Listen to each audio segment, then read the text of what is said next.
Influencer Entrepreneurs Podcast with Jenny Melrose, where I strategize with business owners on how to grow and scale their businesses to hit their income goals.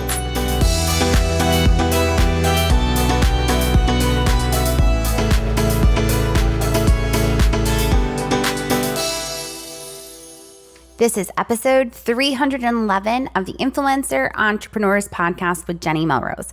Today, we're going to be talking about how to use keyword research to potentially triple your traffic, like our guest, Aleka Shunk, has done. This is an episode that you're not going to want to miss. She's going to walk us through 5 steps that you should be doing for your keyword research, and it goes beyond surface level. And as you're going to hear, we went even deeper inside my membership site, Mastering Your Influence with Aleka. She was one of our experts for the month of September. So as you can hear and see, if you are looking for that next step of accountability, expertise, and to be able to really be around a community of women who are professional bloggers, then you're going to want to take advantage of the discount that I am giving right now for $20 off per month. You can find that right in the show notes, or you can just send me a DM on Instagram and I can send you a direct link to that. It's at Jenny_Melrose. All right, you guys, let's dive into this episode. Hi, Aleka. Welcome to the podcast. Hi. Thank you so much for having me. I love your podcast. I listen to it all the time. Thank you so much. I'm so excited to get to jump into this topic. Everybody is always asking about how to use keyword research, and you actually did it to triple your traffic. Mm-hmm. So I'm really excited to get to talk about this topic. But before we do that, will you introduce yourself and your business to my audience? Sure. So I am a food blogger. I have been blogging for over 5 years now. I resigned last year from my full-time teaching job to do this full-time, thank goodness. And am currently also the owner of a Cooking with Keyword course, which is a keyword research focused basically class online that has a few different courses that I'm working on. My main one being keyword research for food bloggers. And I kind of branched off there when I realized that my traffic wasn't really budging after the first couple of years of blogging. I wanted to see more increase of traffic. I wasn't seeing the success that all the other bloggers were having.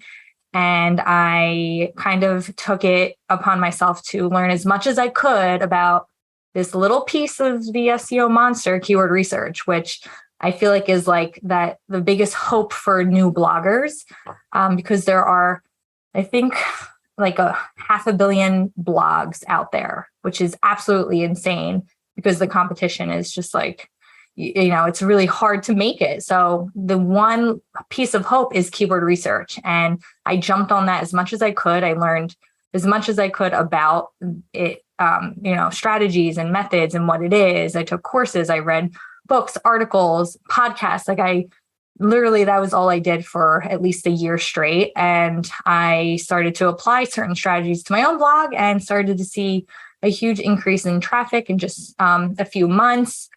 Continued those strategies and saw again another big bump. I think I was stuck at 10,000 after 2 years, stuck at 10,000. And I was like, I want to get that Mediavine level where everybody wanted to get to, right? That's like the first overall goal that we all celebrate. And at the time, I think it was only like 25 or 30,000, although I know now it's much higher, I think 50, right? Yes. But I made it there after a few months and I was so happy and I kept doing what I was doing. And then ended up getting up to 60,000 a few months later. So I went from 10 to 60 in just such a small period of time. And I was like, okay, I'm on to something. I would love to share this knowledge being, a teacher at heart. I want to share, I want to teach, I want to take what I went to school for, as well as what I love here and put it into a master course, which is what I did. And that was launched 2 years ago. So yeah. So good. I actually have a couple clients that are students of your course. And one of the things that they always say to me is, you can tell she's a teacher. You can tell. And it's funny because a lot of my audience are former teachers because of course I am as well. And we're just attracted to those that can teach in a strategic way that isn't going to give us a bunch of fluff, but instead is going to say, do this and put it into practice. And then here's how you're going to tweak it. Yeah. Like a true cheater. So I love that. Oh yeah. Thanks. So what would you say is the most important thing to know about keyword research? The most important thing, there's so many things I can talk about, but I would have to say it's the fact that it should take you much longer than you're probably putting time into.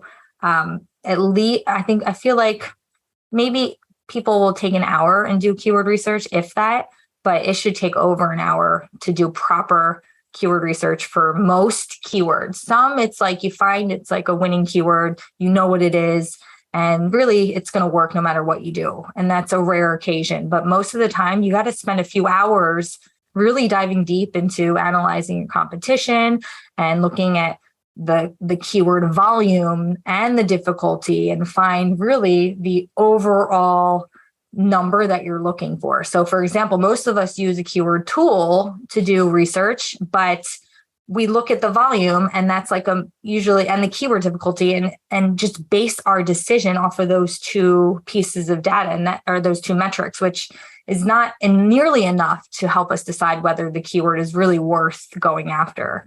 I feel like, a lot of us don't realize that if we see a volume that's maybe like 300 monthly searches, some of us will just shove it under the rug and think that's not what I'm looking for. It's not enough. But we fail to realize that there's a lot of other different keyword variations tied into that one specific keyword that will collectively bring you a overall total monthly search volume way higher than 300. And we don't spend time digging in and trying to find all the different variations of the keyword before making that decision to kind of scrap it, right?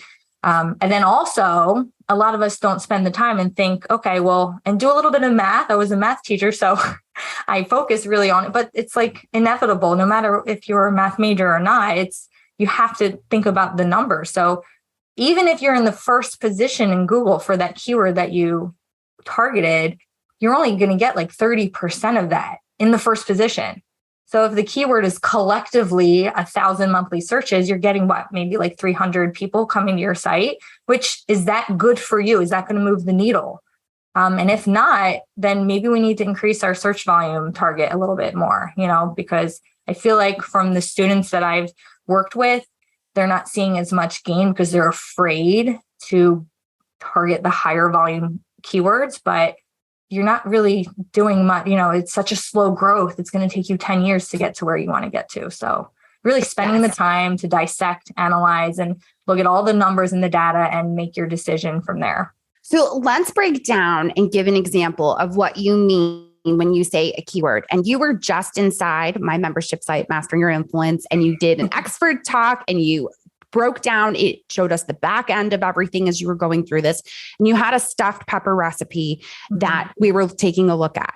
So when you're talking about variations, what could be like, let's say 3 different variations that we saw in the back end that you were ranking for on first page, and all of top 3 had great volume. So you're saying, what do I look for? What were those 3? So we can give them an example. What were the 3 variations? So it was a mini pepper recipe stuffed with cream cheese and sausage. And it was an appetizer. So the keywords I think I was ranking for were stuffed mini bell peppers, or it could be, I think it was mini sausage stuffed peppers, or it can be mini pepper stuffed with sausage. It could be stuffed pepper appetizer with sausage and cream. Like there's so many different ways that people can type in that query into Google, and all these variations will lead to the same result in the same post that you're trying to rank for. So trying to just think sometimes about all it, but even if you think like a human, what are the different ways that people are searching this keyword? There's still going to be ways variations you're going to miss out on, which is why a tool is so important to just make the process so much quicker. That was exactly what I was looking for, because I want to give them an example of what we're talking about. A lot of times we talk SEO and people's eyes just glaze over. I know. If we can make it, dumb it down as much as possible and give them the examples, I think that's awesome. Okay. So you just mentioned about tools. What tools do you recommend for keyword research? Okay. So if you're starting off as a blogger, which I remember I had almost no money to invest in the blog other than, a host and, website and whatever other, mandatory fees I had to put in. But I tried so much not to invest in something and I do it all myself. And I realized that wasn't the best way. And it's called an investment for a reason. You're going to get your money back in terms of traffic and hopefully ad revenue in the long run. Right. So with that said, if you don't have the money, Google Search Console is the first best thing you can use because it's free and it's accurate, right?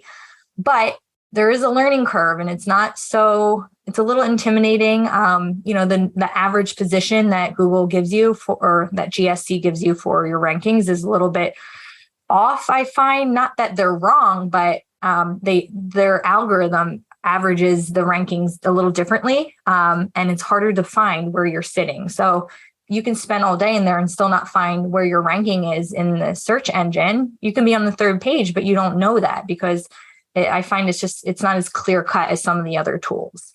So if you can use that and if you get familiar with it, it is helpful to know where your top traffic is coming from. You can check out the top pages that your traffic is coming from, as well as the queries, which is also a keyword that people are typing. So there's so much information out there, tutorials to learn GSC. If you don't know it, spend the time is the word of the theme of the day, and learn the tool as best as you can so that you can get the most out of it. Now, if you have a little bit of money to spend, the next tier up would be Key Search, which is, I think, within the last 2 years has been the go-to tool for most bloggers. I think it's only like $30, $35 a month. And you can have unlimited amount of searches, I believe. And you can also, I think last year they added a keyword tracker, which you can start tracking keywords, which is like the next piece of keyword research that a lot of people don't think about. And it's very easy, an easy interface to learn. I think that's why people love it so much.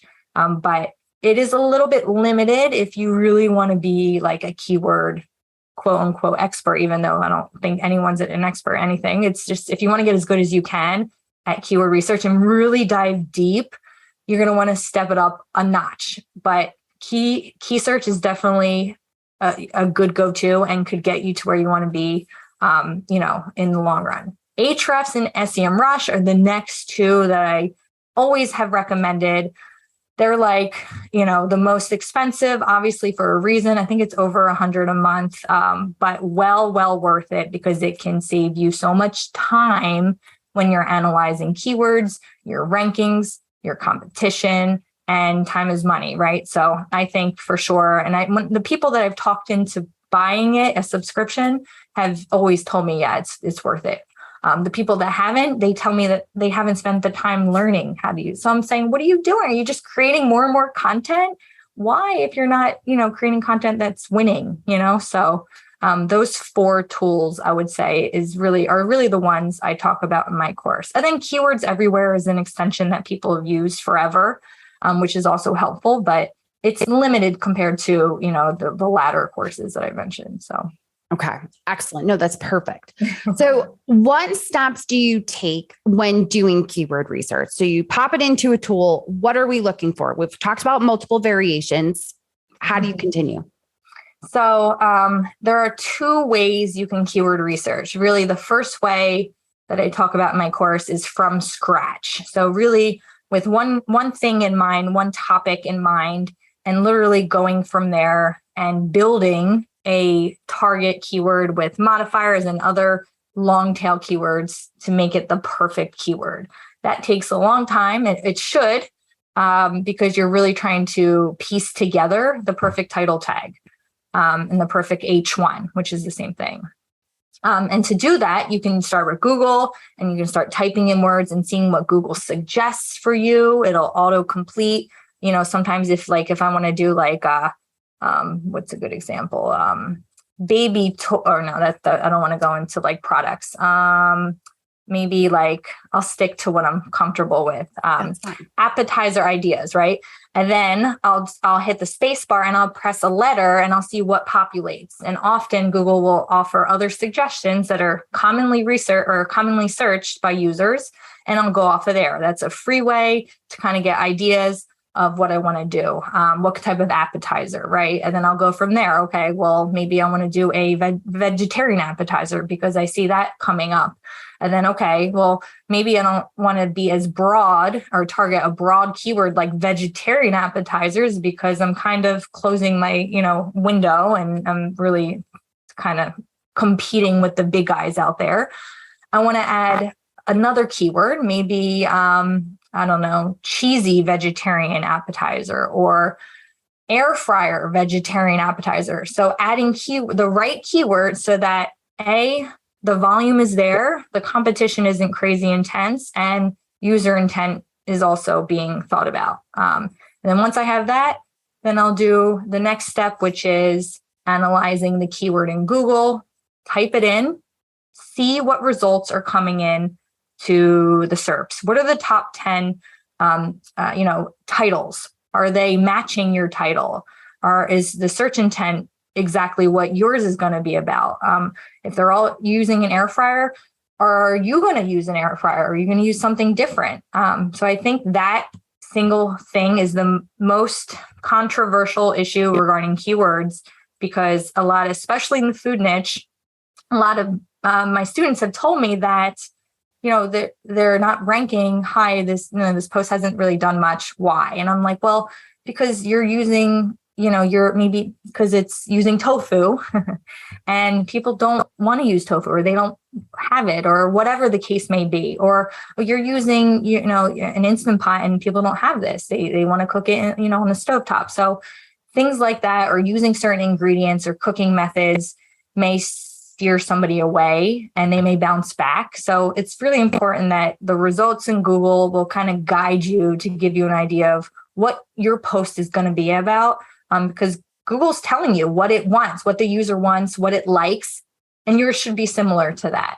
And then after that, oh my gosh, there's so many other things we can do. We can analyze all the URLs in the top 10 spots using a tool and see what keywords all of those competitors are ranking for, to see if there's any other keywords I can optimize for. You can look at the related searches at the bottom of Google. You can look at the people also ask questions that Google provides and make sure that you're writing them down and answering those questions.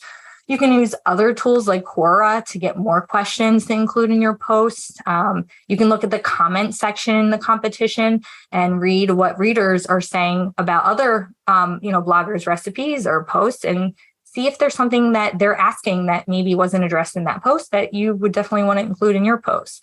So really trying to make sure that your piece of content is the most thorough, looking at maybe keyword density, maybe looking at, the title tag. Is there maybe something you want to add to your title to make it more click worthy? So there's so many pieces that once you decide on that keyword, making sure that you're thoroughly researching, and just making sure I tell people, like, we learned how to write an essay in school for a reason. Make sure that you're crafting your posts perfectly with a great, easy to follow outline from H1 to H2. And if we need to throw some subtopics in there, throw in H3, and it should flow and just make sense and just be as helpful as possible to the user. So that's the first way. And then the second way, I won't go into detail, to keyword research, is using your competition, which I think this is the only way I find keywords these days, is looking at what keywords my competition is ranking for and then going after those. And you need a tool to do that. But those are really the two methods that. And I know that Ahrefs and SEMrush do that. Does also Key Search do that as well, or no? Yes. You can look at keywords. It's just not, Key Search doesn't have the ability or offer the ability to filter the same way, and sort the keywords as easily and search keywords, all of these things. It kind of just gives you a list that you can export. And then when it's in Excel or Sheets, you can kind of sort as needed if you want to do that. But who wants to kind of spend more time in a spreadsheet than we have to? But yeah, Ahrefs and SEMrush will allow you to sort, organize, analyze much, much quicker, which is why I think it's worth the money, because it saves me time. And anytime I can get an extra hour out of my day, I'm on it. So right. Yes. So then this question, I feel like, just goes without saying. Do you recommend updating old content? Always, for sure. That's like the number one thing that I think people have started to realize is, super important and should be a priority amongst just creating all this new content. We all just want to pump out all these new posts and just create new content. But if your traffic isn't increasing, and if nobody's seeing that new content, what's the point of creating more, right?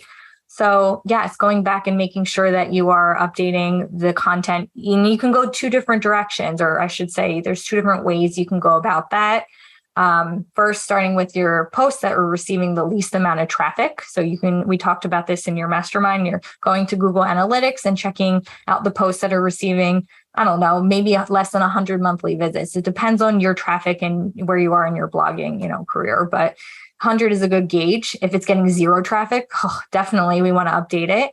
And we can kind of work backwards from there. Always make sure you are asking yourself, is this content doing anything for my readers? Is it helpful, or is it about, the lunch I had last week? Like, if it's not anything that's really helpful, just delete it. If it is fit, which you can easily do using the Yoast plugin, if you guys have that. If not, you should definitely look into it. And then that will allow you to still get traffic within your site or directly to the post, but Google just won't find it and rank it, which it's no big deal. And then the other way you can update posts, which is what I like to do, especially if you have a lot of content on your blog, is to plug your URL into one of these keyword tools and filter, if you can, or just search manually the rankings of the keywords that are sitting at the bottom of the first page of Google or the second page of Google. So I would say like from the 4th to the 20th positions. Find keywords that are sitting there and have been sitting there for quite some time that have a high volume, and then see what posts they're connected to, and then tackle those posts. If the post is at least a year old, perfect time to update it. After a year, I would say you can start to update it maybe every 4 to 6 months going forward, depending on how it's doing.